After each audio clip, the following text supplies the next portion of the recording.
জীবন সাথী আজিকালি কাই বাট সার ঝরি যায় হীরা মোতি মতে মিলি গলা মো জীবন সাথী জীবন সাথী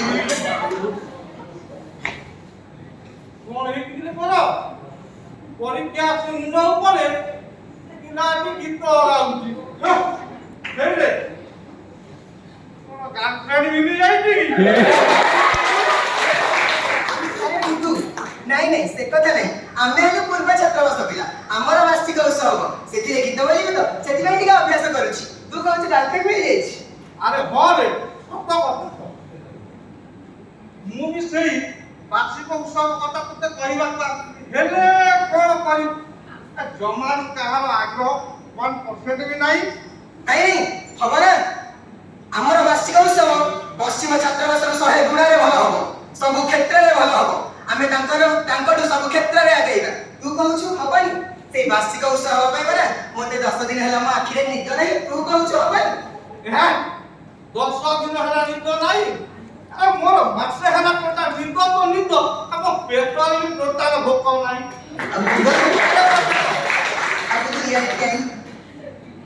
ତୁ ତ ଜାଣିଛୁ ସାଉଥ ଫିଲ୍ମ ଦେଖିବାକୁ ମୁଁ କେତେ ଆଗ୍ରହୀ ଏଇ ବାର୍ଷିକ ଉତ୍ସବ ପାଇଁ ମୁଁ ସାଉଥ ଫିଲ୍ମ ଯିବା ପୁରା ଭୁଲିଗଲି ଆଉ ସେ RR ଫିଲ୍ମଟା ପଡ଼ିଛି ଦେଖିକି ପୁରା ଭୁଲିଗଲି ବାର୍ଷିକ ଉତ୍ସବ ପାଇଁ ଏ ହେ ଅସଲ କଥା ନା ଏଇଠି RR ଫିଲ୍ମ ଦେଖିନି ସେତେ ପାଇଁ ଛୁଆକୁ 10 ଦିନ ହେଲା ନିଦ ନାହିଁ ହେଲେ ଗୋଟେ କଥା ଆଉ ସେମାନେ କଣ କହିଛନ୍ତି ଆମେ କିଛି ଜାଣିଲେ ତ ତାଙ୍କଠୁ ବଢିଯିବା ନହେଲେ ତ ଖୁସି ହେଇଯିବା ଅଛି କଣ ଅଛି ଅଛି କଥା ନା କଣ ଅଛି ଏଇଟି ଏକ ପ୍ରେମ ପୁତ୍ର କିରେ ଦେଖ ସବୁବେଳେ ତୋର ସେଇ ରାଜ୍ୟ କଥା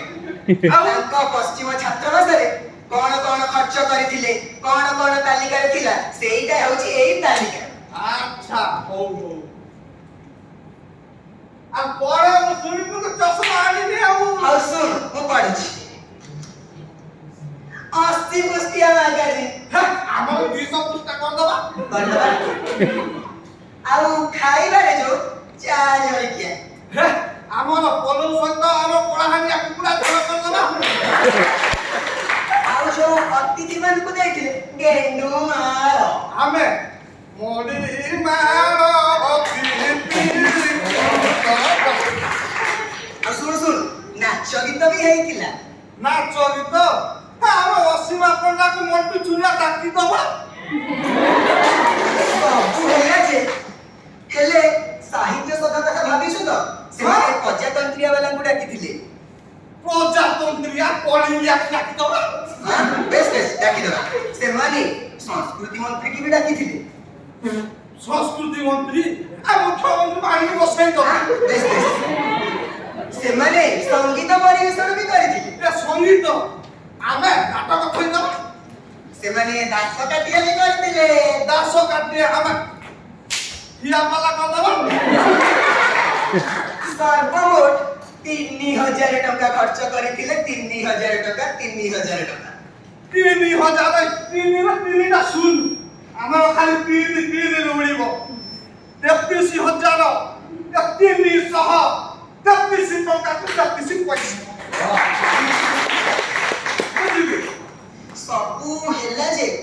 ହେଲେ ଏଥିରେ ଆମର କିଛି ସଂସ୍କୃତି ରହିବନି ଖାଲି ବାହାରୁ ପଇସା ଦେଇକି ଲୋକକୁ ଆଣିଦେଲେ ଆମର କିଛି ଲାଭ ହବନି ତା ଛଡା ପଶ୍ଚିମ ଛାତ୍ରାବାସରେ ଯେତେ ସବୁ ସାହିତ୍ୟିକ ମାନେ ଅଛନ୍ତି କଣ ଆମ ଛାତ୍ରାବାସରେ ଅଛନ୍ତି ଆମେ ସତରେ ହାରିଯିବାରେ ଆମେ ସତରେ ହାରିଯିବା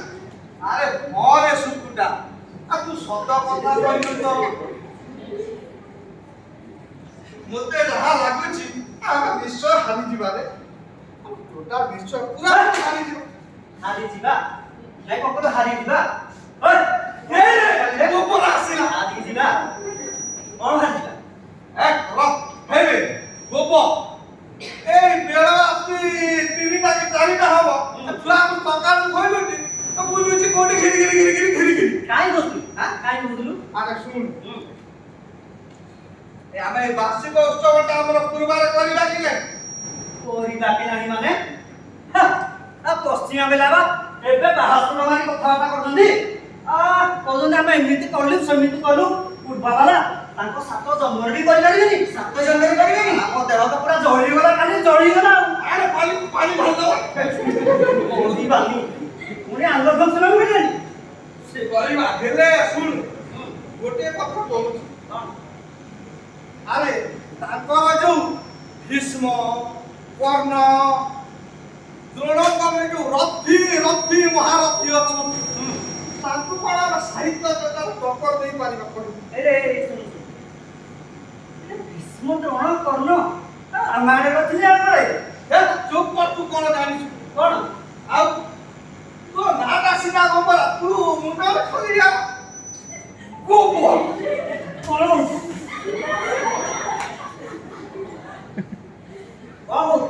ଆଉ କେ ଟକ୍କର ଦେଇପାରିବୁ ଦେଇପାରିବ ଆଉ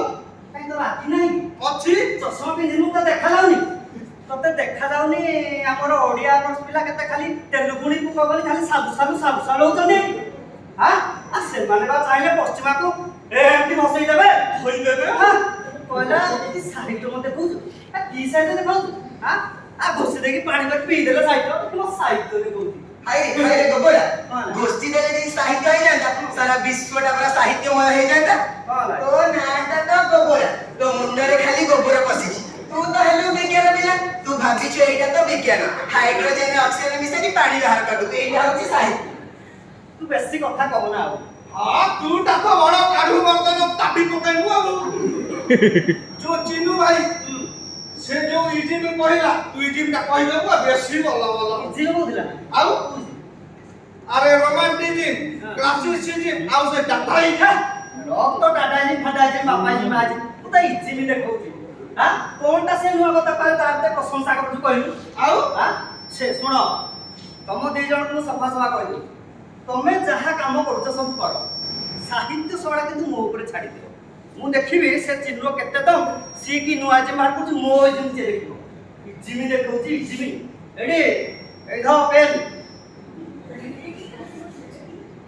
ଛାଡ଼ି ଆଇଲି ପେନ୍ ନାମ ପେନ୍ ଛାଡ଼ି ଆଇଲି କୁଆଡ଼େ ଗଲା ହଉ ଠିକ ଅଛି ତମେ ତାଲିକା ଭଳିଆ ସବୁ କରିଦେଇଛ କରିଦେଇଛ ତ ଏଥର ଦେଖିବା ତାଙ୍କର କେତେ ଦମ କାହାର କେତେ ଦମ ଦେଖିବା ହେଇଯିବ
पारिबुनी जानी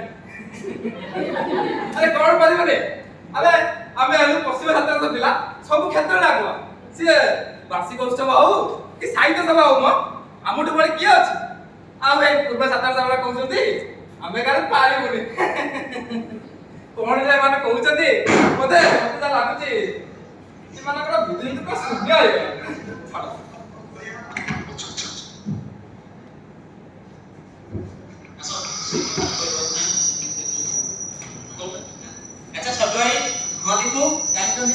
କଣ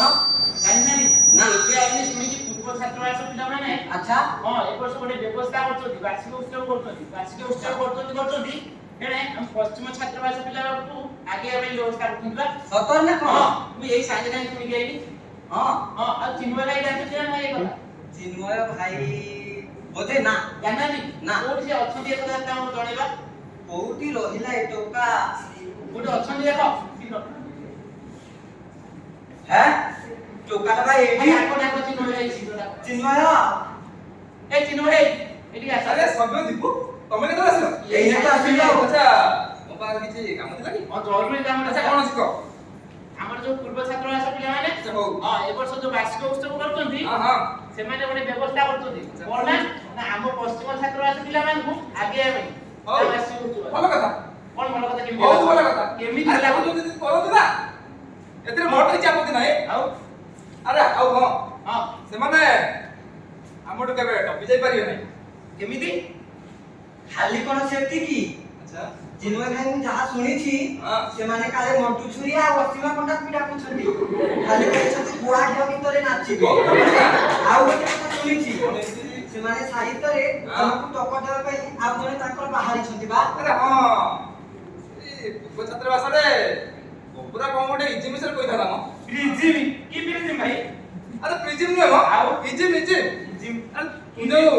ପାଶ୍ଚାତ୍ୟ ସାହିତ୍ୟ ତୁ ପଢୁନୁ ହଁ ସେଇ ରୋମାଣ୍ଟିସିଜିମ୍ କ୍ଲାସିସିଜିମ୍ ରିଅଲିଜିମ୍ ସରିଆଲିଜିମ୍ ଡାଟାଇଜିମ୍ ଓହୋ ଆରେ ସେଇ ଜିମ୍ ମ ହଁ କିନ୍ତୁ ହଁ ଆଉ ଗୋବରା ସେଇ ଜିମ୍ ବିଷୟରେ କହୁନି ମ ଆଉ କୋଉ ଇଜିମ୍ ଆରେ ସେ ଗୋଟେ କୋଉ ନୂଆ ଜିମ୍ କାଢିଛି କଣ ନୂଆ ଇଜିମ୍ଟା କହିଲ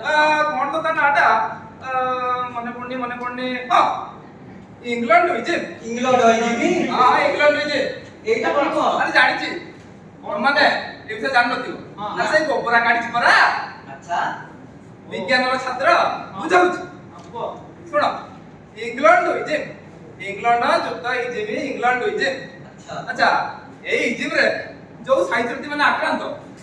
ସେମାନେ କଥାକେ ସିଧା ପଳେଇବେ ଓ ଇଂଲଣ୍ଡ ସତରେ ନା କଣ ହଁ ଇଂଲଣ୍ଡ ଓ ବାରେ ଇଂଲଣ୍ଡକୁ ଯିବା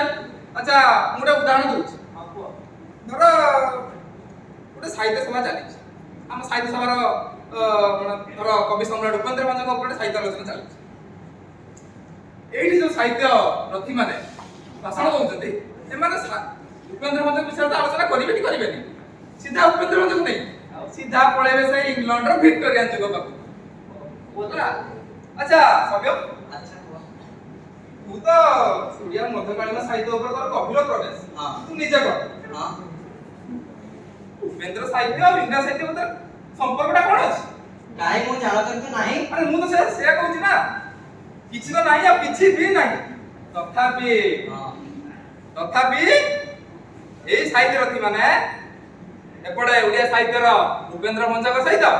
ସେପଟେ ଇଂରାଜୀ ସାହିତ୍ୟର ସେ ଭିକ୍ଟୋରିଆଙ୍କୁ ଟାଣି ଓଟାନି ଜୋର ଜବରଦସ୍ତ ହାତ ଗଣ୍ଠି ପକେଇଦେବେ ଯା ଗଲା ଗଲା ଆଉ ଏଇ ଇଂଲଣ୍ଡ ହୋଇଛି ଆମ ଆଜିର ଯେଉଁ ସାହିତ୍ୟ ସଭାରେ ପ୍ରବେଶ କରୁଛି ନା ସେଇ ସାହିତ୍ୟ ସଭା ପଚାରୁଛି କିଏ ଇଏ ତ ପଚାରୁନି ଆଚ୍ଛା ଦୀପୁ ହଁ କୁହ ତୁ ମତେ ଏଇ ଜିନିଷ ପଚାରିଥିଲୁ ହଁ ହଁ ତେବେ ମୁଣ୍ଡରେ କିଛି ପଶିଲା କି ନାହିଁ ଏ ଯୋଉ ଇଜିମ୍ କହିଲ ବାକ୍ୟରେ ଏ ଇଜିମ୍ ମୁଣ୍ଡ ଉପରେ ପଳେଇଲା ଆଚ୍ଛା ହଉ ଆରେ ସେମାନେ ଯାହା କହିଲି କରନ୍ତୁ ନା ଆମେ ଦେଖିଦେବା ମ ସେମାନେ କେତେ ଏମିତି କାଢି ପକେଇବେ ଚାଲ ଚାଲ ଆମେ ଯିବା ଚାଲ ଚାଲ ଚାଲ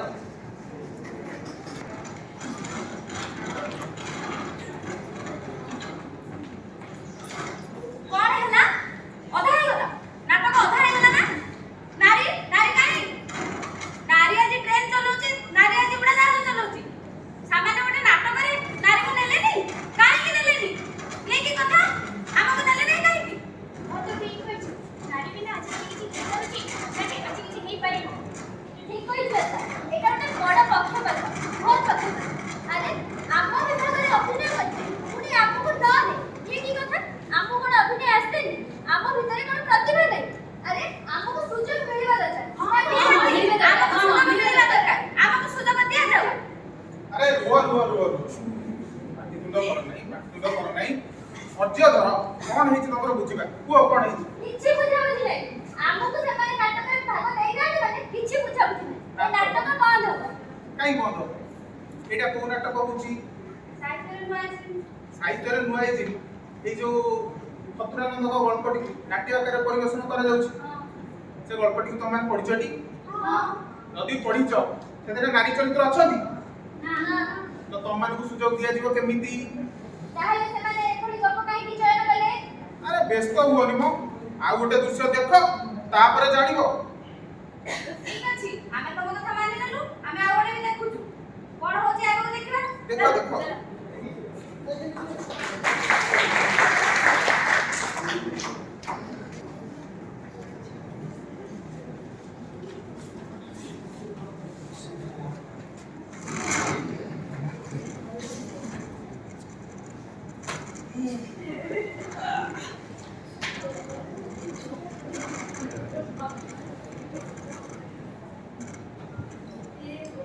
ବର୍ତ୍ତମାନ ଆମର ଯୋଉ ଅଭିଭାଷଣ ଚାଲିଥିଲା ଆପଣମାନେ ଶୁଣିଲେ।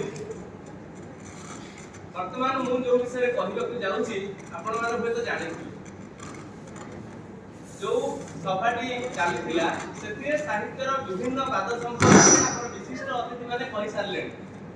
ତା ଭିତରେ ଆପଣ ଅନେକ କିଛି ଶିଖିଲେ, ଆହୁରି ଅନେକ କିଛି ଶିଖିବେ। ଏ ସଭା ଆହୁରି ଜାରି ରହିବ। ବର୍ତ୍ତମାନ ମୁଁ ଯୋଉ ଅତିଥିଙ୍କୁ ଡାକିବାକୁ ଯାଉଛି ସେ ଆପଣଙ୍କୁ ଅନେକ ବିଷୟରେ କହିବେ। ତାଙ୍କ ସମ୍ପର୍କରେ ସଂକ୍ଷିପ୍ତ ସୂଚନାଟିଏ ଦେଇଦିଏ। ନା ତାଙ୍କର ଗୋବରା ଜେନା। ଏଇ ବ୍ୟକ୍ତି ବିଶେଷ ଜଣକ ବିଜ୍ଞାନର ଛାତ୍ର ହେଲେ ବି ସେ ସାହିତ୍ୟ ସମ୍ପର୍କରେ ନୂଆ ନୂଆ ବାଦ ସବୁ ତିଆରି କରିଛନ୍ତି। ସେ କଣ କଣ ନୂଆ ବାଦ ତିଆରି କରିଛନ୍ତି ସେ ସମ୍ପର୍କରେ ଆପଣମାନେ ଏବେ ଜାଣିବେ। ମୁଁ ଆମର ପ୍ରିୟ ଛାତ୍ର ତଥା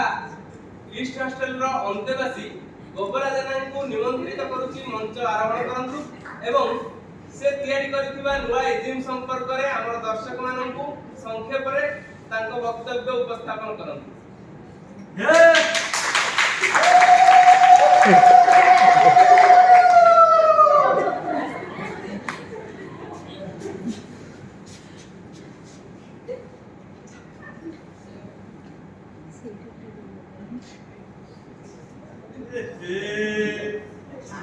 ସବୁ ସାରି ଦେଲା ରେ, ପାଟିରୁ ତ କଥା ବାହାରୁନି, ପୁରା ଡରିଗଲା। ମୁତି ପକେଇବ କଣ କଲୁ ରେ ନାରଣ?